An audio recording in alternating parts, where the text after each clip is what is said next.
Student, जो first topic है वो है is it possible to have a triangle with the following side. क्या इन सब साइड वाला ट्रायंगल बनना पॉसिबल है? तो आप लोगों को पहले से ही पता है किन्हीं दो साइडों को प्लस करने पे तीसरी साइड से ज़्यादा आना चाहिए। वही रूल इन सारे क्वेश्चंस में लगेगा। देखिए 6 और 8 को प्लस कर रहे हैं, 14 आ रहा है, 15 से कम है, यानी ये पॉसिबल नहीं होगा। ये वाला क्वेश्चन है, इन दोनों को प्लस करेंगे इससे ज़्यादा हो जाएगा, इन दोनों को प्लस करेंगे इससे ज़्यादा हो जाएगा, इसको और इसको प्लस करेंगे तो इससे ज़्यादा हो जाएगा। ये बनना पॉसिबल है, यानी आपको रूल फॉलो करना है कि दो साइड्स को प्लस करें तो तीसरी साइड से ज़्यादा आना चाहिए। 4 और 7 17, 10 से ज़्यादा, 7 10 17, 4 और 10 14, 7 से ज़्यादा, 7 10 17, 4 से ज़्यादा, और 4 और 10 ये दोनों कर लिया, ये दोनों कर लिया, आप चाहे तो ये दोनों कर लो। 4 और 7 11, 10 से ज़्यादा, हाँ पॉसिबल है। 6 6 6, हाँ दो को प्लस करेंगे तो तीसरा ज़्यादा है, तो ये भी बनाना पॉसिबल है। फर्स्ट वाला सबसे सिंपल था।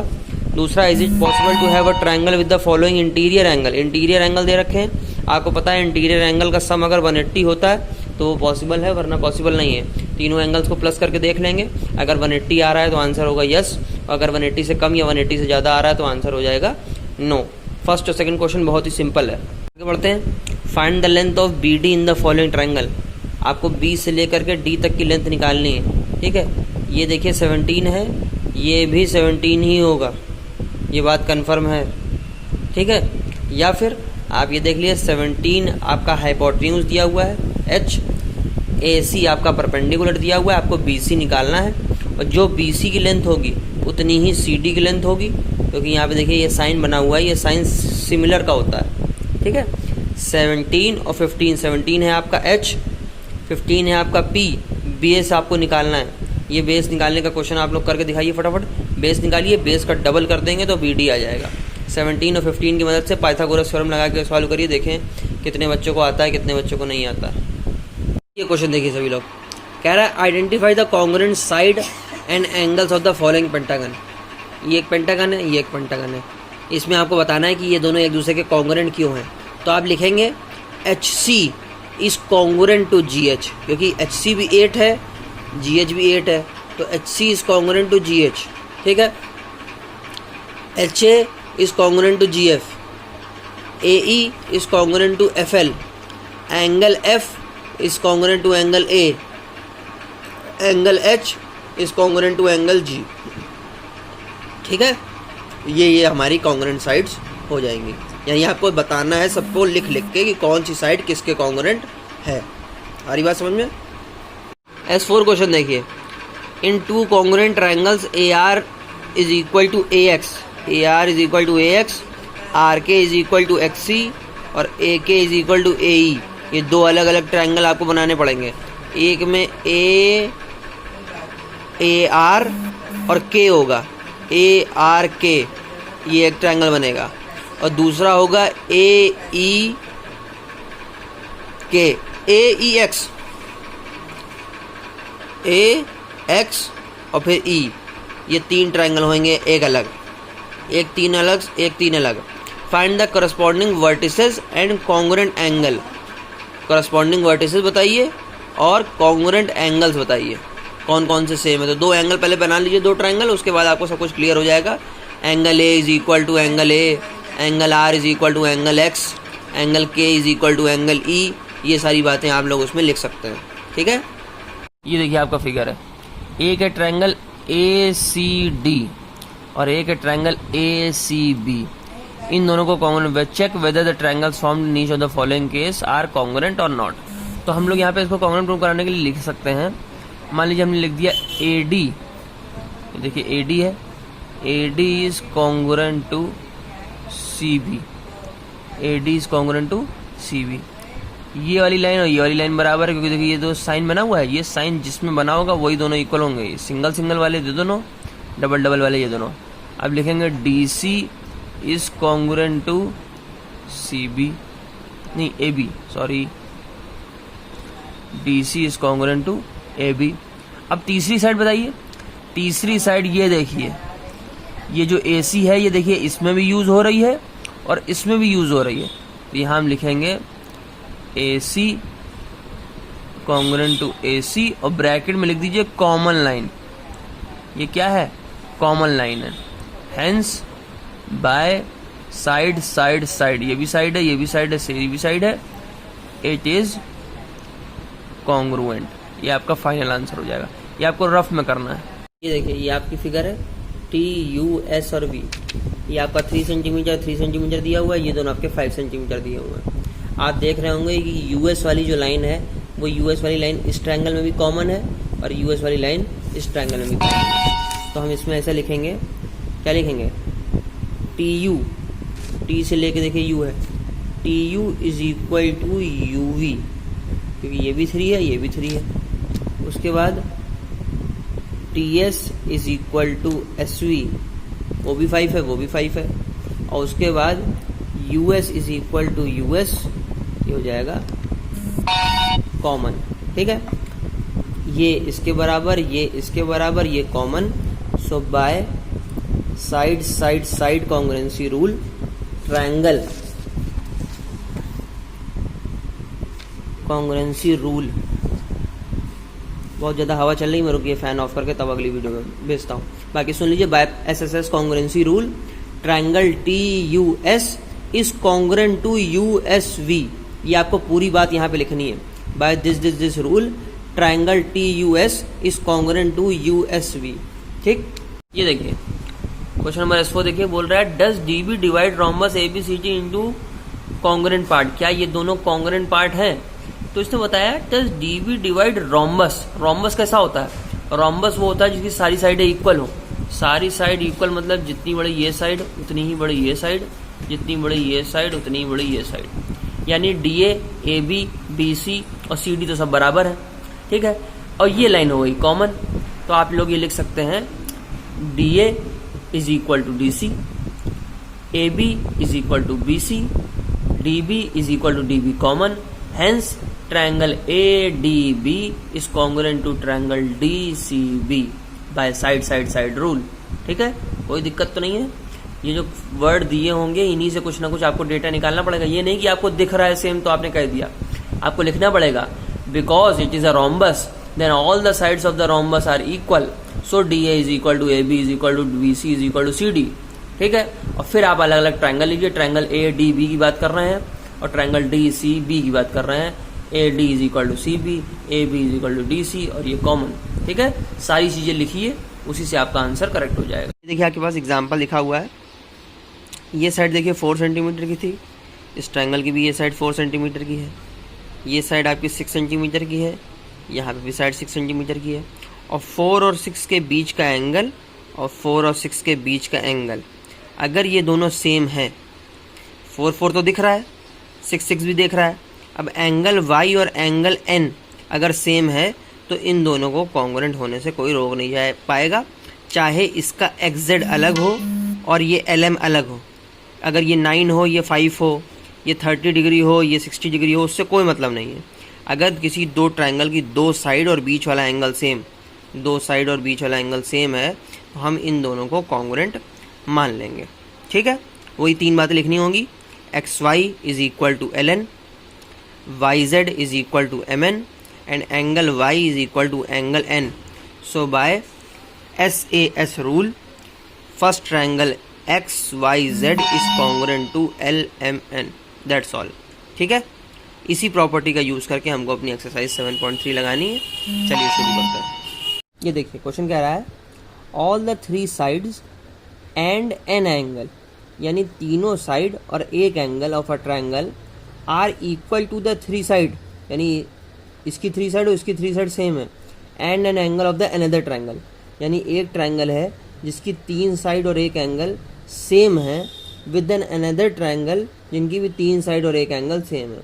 Are the triangle congruent, give reasons for your answer. तो इस वाले ट्रायंगल में आपकी 2 प्रॉपर्टीज लग जाएंगी। एक तो आपकी साइड साइड साइड वाली लग जाएगी क्योंकि 3 साइड्स और 3 साइड्स इक्वल हैं। एक ट्रायंगल की 3 साइड्स और दूसरे ट्रायंगल की भी 3 साइड्स सेम है, तो आपकी साइड साइड साइड वाली भी लग जाएगी। और देखिए एक एंगल और एक एंगल, यानी इसकी भी 2 साइड के बीच वाला एंगल और इसकी भी 2 साइड के बीच वाला एंगल सेम हो जाएगा। इसलिए by the SSS rule and by SAS rule these 2 triangles are congruent to each other. ठीक है, यानी इसको एग्जांपल समझने के लिए आप ये देख लीजिए, ये वाला क्वेश्चन, ये 25, ये भी 25, ये 15, ये 15, ये 18 और ये 18 हो तो साइड से भी प्रूफ हो जाएगा। और अगर 25 और 18 के बीच का एंगल 25 और 18 के बीच का एंगल सेम है तो बाय SAS रूल भी हो जाएगा। ठीक है, ये सारी बातें आपको लिखनी पड़ेंगी। मान लीजिए ये आपकी सिचुएशन है, ये है ट्रायंगल आपका X Y Z और ये है ट्रायंगल ABC। ठीक है, तो आप देख रहे हैं XY is equal to AB, YZ is equal to BC और XZ is equal to AC। ये तो चीज़ें आपकी सब सेम है, तो आप यहाँ लिख सकते हैं XY is equal to AB, YZ is equal to BC और XZ is equal to AC। So by SSS rule, SSS rule से ये दोनों कॉन्ग्रुएंट हो जाएंगे। और बाकी आप ये भी देख रहे हैं 8 और 9 के बीच में 45 और 8 और 9 के बीच में इसमें भी 45, तो बाय SAS रूल, यानी ऐसे ही लिखना पड़ेगा आपको। XY इज इक्वल टू ये, YZ इज इक्वल टू ये और angle Y is equal to angle B। So by SAS rule. SAS का मतलब है कि साइड के बीच वाला एंगल, जिन दो साइडों की आप बात कर रहे हैं उनके बीच का एंगल भी सेम होना चाहिए। ठीक है, तो इन दो साइडों की हम बात कर रहे हैं, दोनों में सेम थी और बीच का एंगल भी सेम था, तो इसको SAS रूल से आप इससे भी कर सकते हैं, इससे भी कर सकते हैं। ये आपका क्वेश्चन था। ये आपके दो आइसोसेलेस ट्रायंगल हैं। ठीक है, तो आप यहाँ लिखिए, इन दोनों को कंपेयर करके सारी बात, चाहे आपको कुछ भी पता हो आपको सब लिखना पड़ेगा। आप लिखिए AB is equal to XY। ठीक है, AB और XY बराबर है। ठीक है, दूसरी बात लिखिए AC is equal to XZ, नहीं AC is equal to XZ। तीसरी बात लिखिए angle A is equal to angle X। So by SAS rule, SAS rule का मतलब दो साइडों के बीच का एंगल, दो साइडों के बीच का एंगल, दो साइडों के बीच का एंगल अगर सेम है, दोनों साइडें भी सेम है और इनके बीच का एंगल भी सेम है, triangle ABC is congruent to triangle XYZ। यहाँ पे देखिए इक्वल लिखा हुआ है, ये इसके इक्वल है, ये इसके इक्वल है, ये एंगल इस एंगल के इक्वल है। सो ये सब करने के बाद this triangle is congruent to this triangle. ठीक है, ऐसे ही सारे क्वेश्चन करने पड़ेंगे आपको, सारे जितने भी हैं। हाँ, तो क्लास 7 पूरी क्लास जो आपकी बेवकूफ़ों से भरी हुई है वो देखिए। ABC ये एक इक्विलेटरल ट्रायंगल है। इक्विलेटरल ट्रायंगल का मतलब ये अगर 7 सेंटीमीटर तो ये भी 7 सेंटीमीटर और ये भी 7 सेंटीमीटर।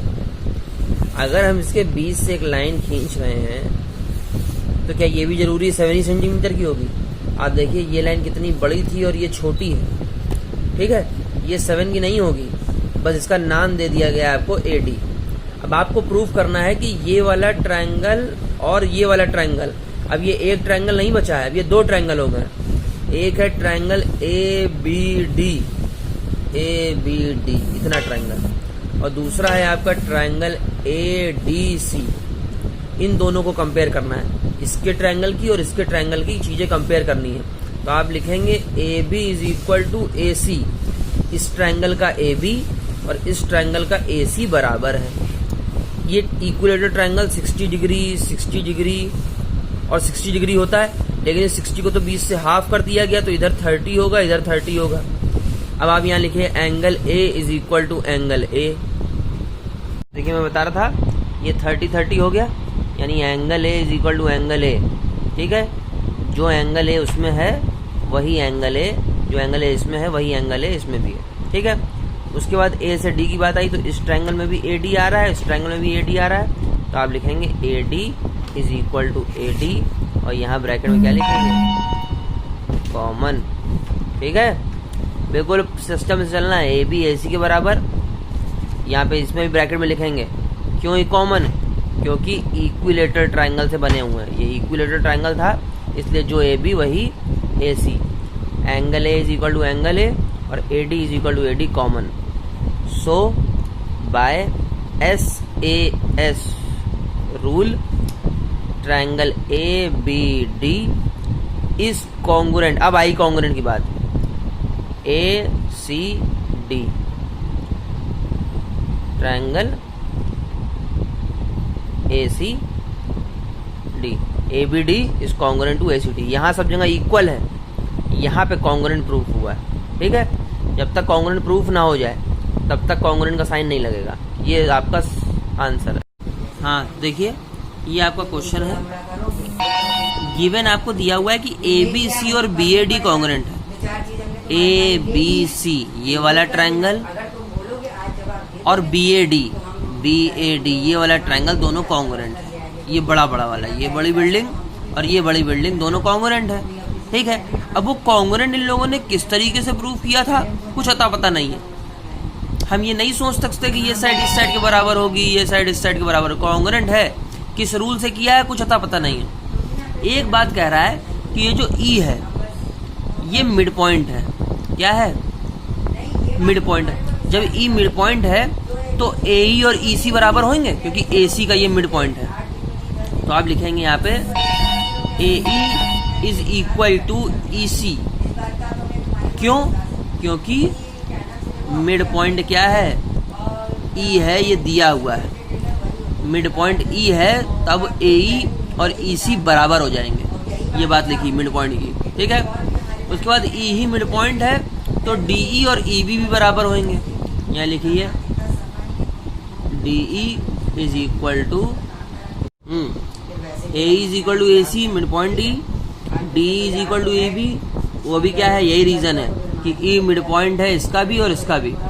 और क्योंकि ये दोनों ट्रायंगल कॉन्ग्रुएंट हैं, दोनों में E आ रहा है, तो हम ये लिख सकते हैं कि ये वाला एंगल और ये वाला एंगल वर्टिकल अपोजिट होंगे, ठीक है।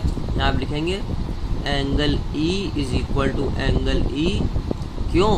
क्योंकि वर्टिकल अपोजिट, ठीक है।